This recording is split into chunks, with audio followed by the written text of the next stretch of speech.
দর্শক, আমি এখন আছি হচ্ছে ধানমন্ডির রবীন্দ্র সরোবরে পিঠা উৎসব, যেখানে নানান জেলার পিঠার বিভিন্ন ধরনের স্টল আছে। এই এই মেলাটা মূলত 4 দিন ব্যাপী চলছে। কালকে 16 তারিখেই হবে শেষ দিন। বিজয় দিবস উপলক্ষে কি করা হচ্ছে কিনা তা জানা যায়নি, তবে এই মেলাটি 4 দিন ব্যাপী চলছে।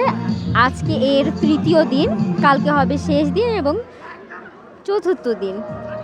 মেলাতে এখানে নানা ধরনের মিষ্টির পিঠা দেখা যাচ্ছে, মূলত পিঠাকেই এখানে প্রাধান্য দেওয়া হয়েছে এখানে। তবে পিঠার পাশাপাশি নানা ধরনের ঝাল জাতীয় খাবারও এখানে লক্ষ্য করা যায়, যেমন ব্রাহ্মণবাড়িয়ার এখানে আমরা দেখে নিই কী আছে। এখানে দেখা যাচ্ছে হাঁসের মাংস।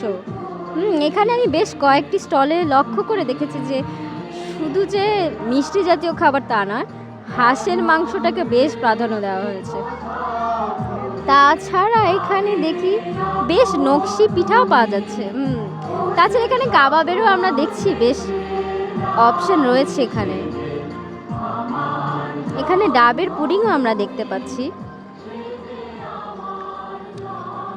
এখানে খাবারের শুধু যে পরিবেশন করে রেখেছে, এখানে আপনার সামনে সরাসরি ভেজেও দিচ্ছে তারা, এটা ভালো একটা অপশন রেখেছে।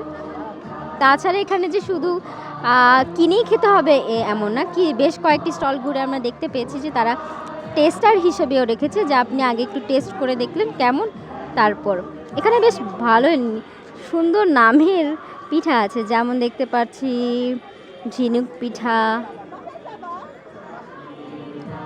নানা ধরনের পিঠা।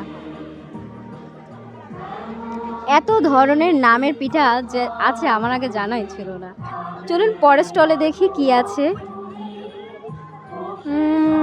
লাবণ্য পিঠা স্টল,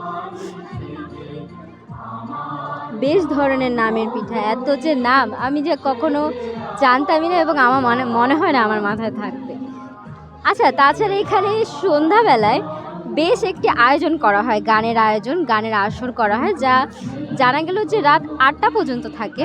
তাছাড়া এখানে বাচ্চাদের বিনোদনের ব্যবস্থাও আছে। এখানে ঝালমুড়ি এবং তাছাড়া কাপড়েরও দোকান আছে। শুধু যে আপনি মিষ্টি খেয়ে চলে যাবেন তা কিন্তু না, কিছু কিনেও নিয়ে যেতে পারবেন। এখানে বাচ্চাদের সাথে সাথে বড়দেরও কিন্তু ব্যবস্থা আছে। এই যে নাগরদোলাটা করে আপনি খুব মজা করে চিল্লাতে পারবেন, বাসায় গিয়ে পরে বকা খাবেন। কুমিল্লা স্টলে বেশ ধরনের প্রোডাক্টই দেখছি।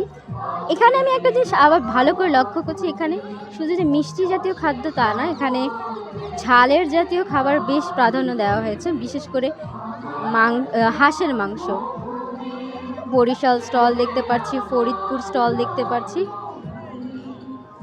এখানে একটা বিশেষ মিষ্টির আলাদা করেই দোকান রয়েছে, যেখান থেকে আপনি বাসার জন্য কিছু মিষ্টি কিনে নিয়ে যেতে পারবেন।